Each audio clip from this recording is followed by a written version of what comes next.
Hi, this is Rebecca with Single Socials on tips for online dating, especially with January coming up. That's when traditionally most people join online dating sites either for the first time or on and off after a while and they start up again. So you'll meet more people than usual. Your money goes the farthest. Everyone should have a face photo and a full body photo.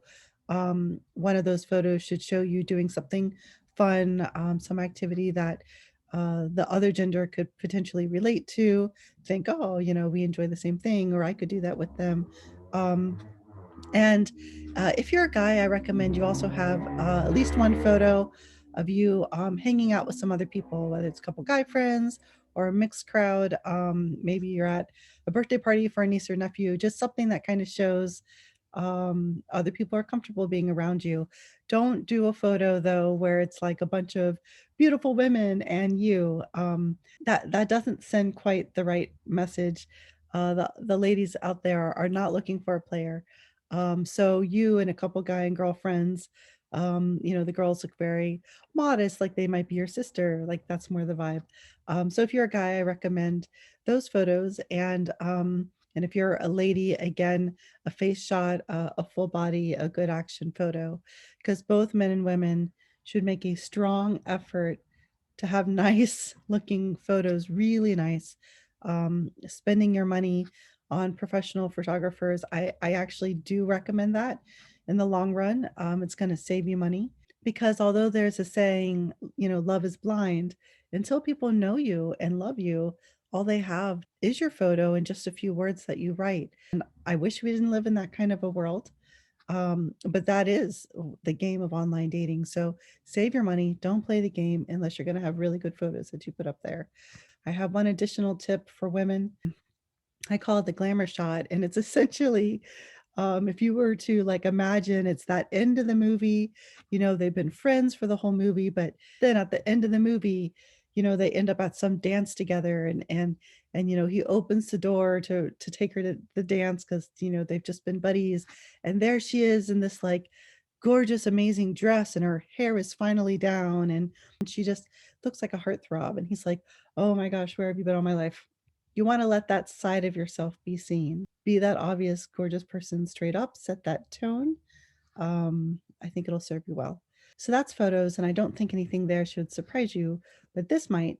What you write is going to be a lot more about turning people away, causing people to not want to write you, than it is about trying to get people to write you.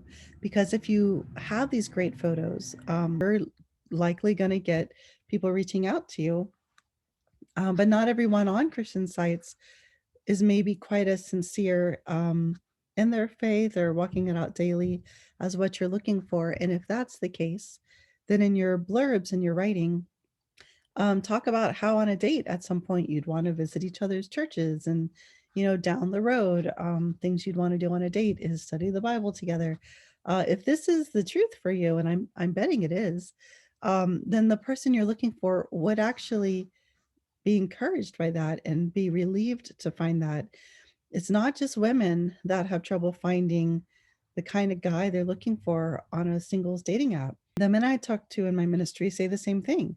They're like, I check Christian, and I query on Christian, and I get a lot of these nice women who say they're Christian, but they don't go to church. They don't know my favorite scriptures. I want to find that kind of a woman. This is what they say to me. So they will be relieved when they read your profile. They'll be like, oh, finally, she, her, and they'll reach out to you. And time is your greatest investment. Then your photos attracts people and your wording pushes away the ones that would just be wasting your time. And that is a really powerful thing.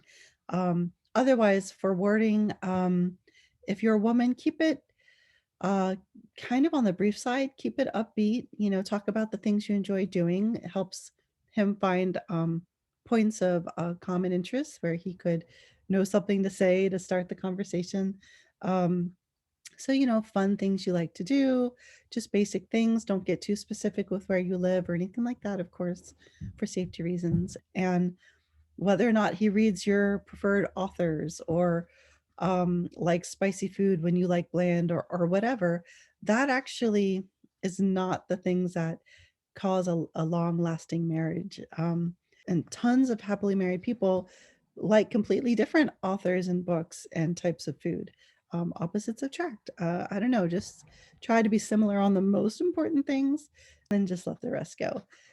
And if you're a guy, when it comes to wording, what I would recommend is, again, you don't need to be verbose.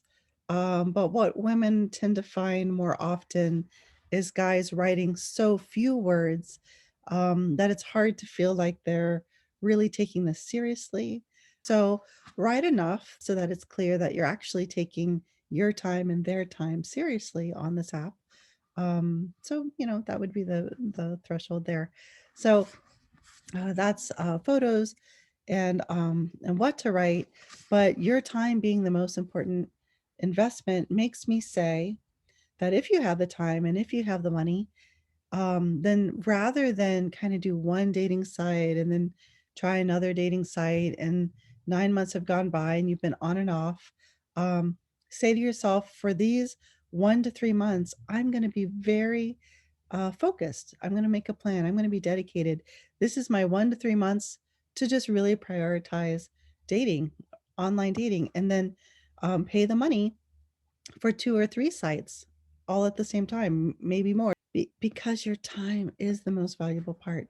And so if you really plan it that way, if you say the next month, 2 months, 3 months, you know, 2 days a week, I'm giving to online dating. On Tuesdays, I'll screen people by Zoom or by phone. And then on Thursdays or Saturdays, I'll meet people in person, 6 foot, whatever, but I'll meet people. And so every week you're pushing through candidates. You need to kind of expect that for every one person you want to date, you might have to go through 10 people that you had to screen out. And preferably to be efficient, you've scheduled more than one man or woman to see when you've gone out. So for the price of parking once, you've screened 2 people, maybe more. Um, and maybe what you do at the end of that is meet up with a friend. It makes your journey more of a success, less of a waste of time. If you go through those 2 people and they're both like a dud, they're both discouraging. Hey, at least you get to hang out with a friend now. Be encouraged, feel like your morning wasn't for nothing. And these are just all really important, helpful ways to not only stay efficient, but to stay motivated and to stay encouraged. Also, bring your computer, bring a Bible, and just in case there's no shows. Again, expect no shows. That's part of the game. And so, if you come prepared for that, you can still be getting things done. And if you're a guy, women know that time is your greatest resource. And so, you being willing to drive out to where she is, and in particular, you putting the time in to picking a nice restaurant, even if you're just doing coffee or drinks, even if it's a short amount of time. If you let her know that you've like researched, the 3 coffee shops near her, or Googled like the 3 best Chinese food restaurants, if she tells you she likes Chinese, um, just that you're giving her needs time, thought, and attention. You're making a plan. All of that is really, really meaningful to most women. So to keep that in mind. Okay, so one last note about efficiency, and then one more note about safety. For efficiency, I recommend having a unique email address to use for dating.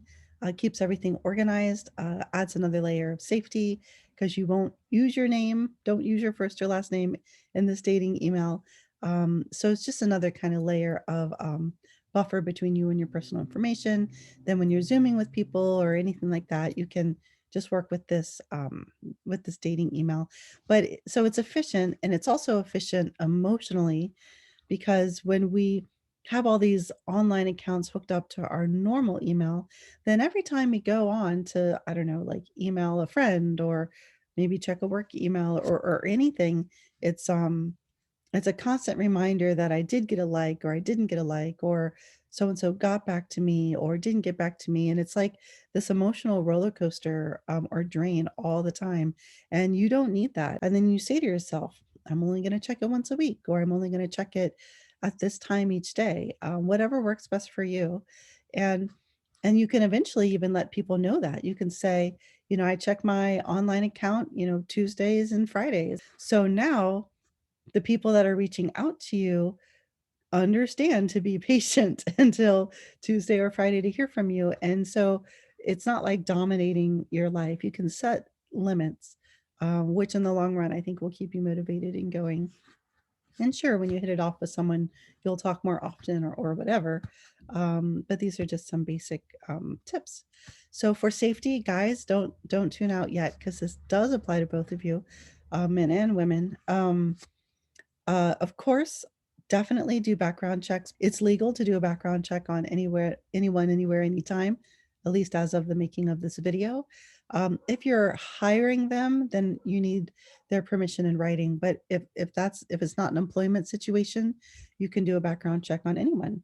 And you can just go to Google and like type in, top background check, websites or whatever, and you'll get a bunch. Um, if you just do if you just pay for, like, one background check at a time, oh, I don't know, it might be like 15 bucks or something a person, which is kinda pricey, but if you get a subscription, it might be something like $15 a month, and you have unlimited background checks that you can run, which again, be focused for 1 to 3 months, you'll pay the subscription fee for unlimited background checks because you're on more than one online dating site because you're really pouring yourself into it and you've spent money on the photos, you're just doing it well. I know, one person ran background checks on someone they met, through one of my events once, and, that person had filed bankruptcy in the past, and, it's okay to date and marry people who have had bankruptcy in the past. Everyone has a story. Sometimes there's a really good reason, or sometimes they've learned a lesson from it or whatever, but it was useful data for her to have. But from a safety standpoint, likely most acts of violence and all of that have not been reported yet and would not be on a background check. So background checks are like a band-aid. They're important, but they really are surface level. And then there are other things not reported, like medical situations, because there was this one guy, and so he invited her very early on in knowing her to his church. Again, sounds very safe. Um, I recommend that you don't let anyone know personal details, even like where you work or where you go to church, until you know them pretty well, whether you're a man or a woman. So before he knew her well, he invited her to his church. Well, it turns out, she had, come out of a psych ward recently, although I respect people in any level of mental care. Just because someone's been in a psych ward does not mean that they can't be a great person to marry. It's just kind of a data point that opens up good discussions to have with someone. But at any rate, um, she turned out to be someone who began to stalk him, and now she knew where he went to church, and she started coming to church, like, every Sunday as part of other types of ways she was stalking him, and, she eventually gave him space, but, it became a drain on his otherwise wonderful Sunday experiences. So you just tell yourself, "I am never gonna be alone with anyone that I meet anywhere, um, until the following has occurred." I have gotten to know multiple other people in their life that I trust. So when you've eventually gotten to meet his friends, or her pastor, and they all seem like great people, none of them give you like this red flag feeling in your gut.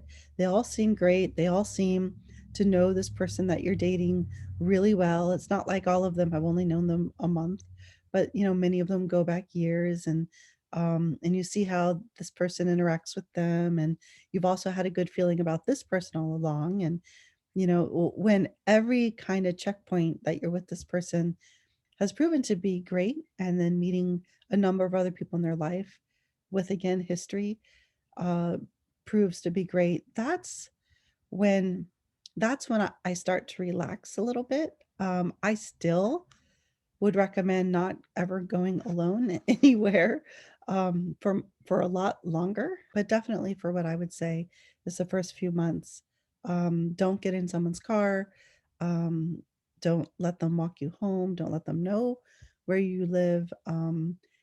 Definitely need to meet people before all of that.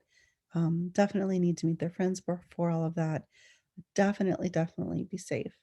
And if you're a woman and the guy you're meeting doesn't respect that, then that's a bit of an indication as to who he is. But know that the most scary women or the most scary men are the ones that you will suspect the least. They're the master manipulators. It's the woman who does this every day and steals men's money, right? So she's just waiting for when your wallet's alone, or she has some sob story she's going to tell you soon, or she's asking you about prior pets you had when you were a kid, trying to crack your password. This would maybe be more of the risk guys take, or it's some serial psychopath.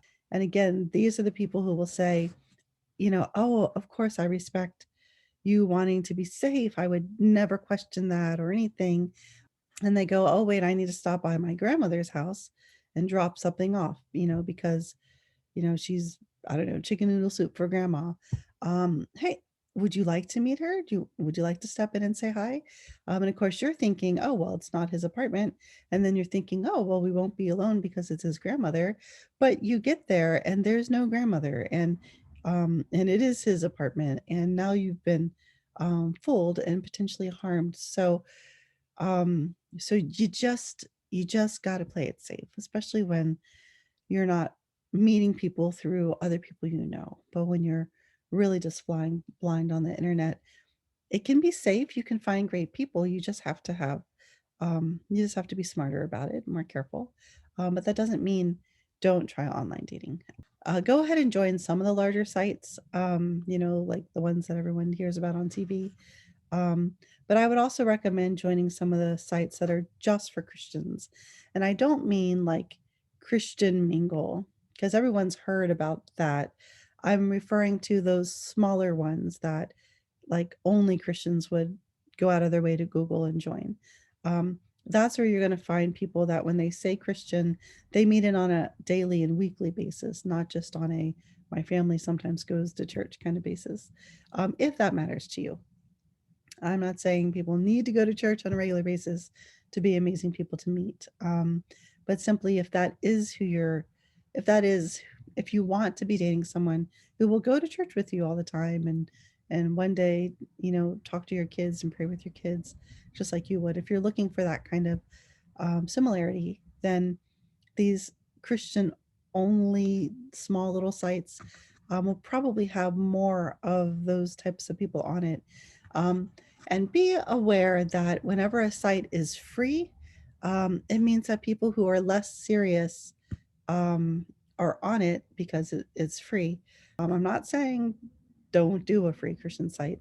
I understand there's a lot of people on a free Christian site that are there because they won't join one where they have to pay.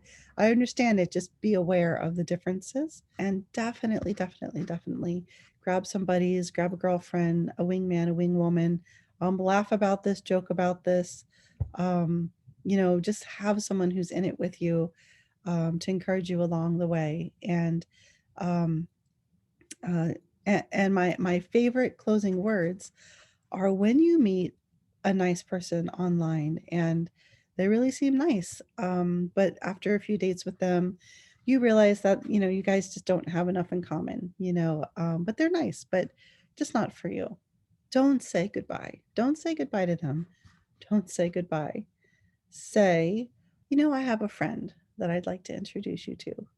Um, that would be so much nicer. That would be kinder to your friend, and that would be kinder to this person. If you really have a nice friend, and if this is really a nice person, then save everyone another month's then save everyone the time and trouble of going back online to randomly meet each other.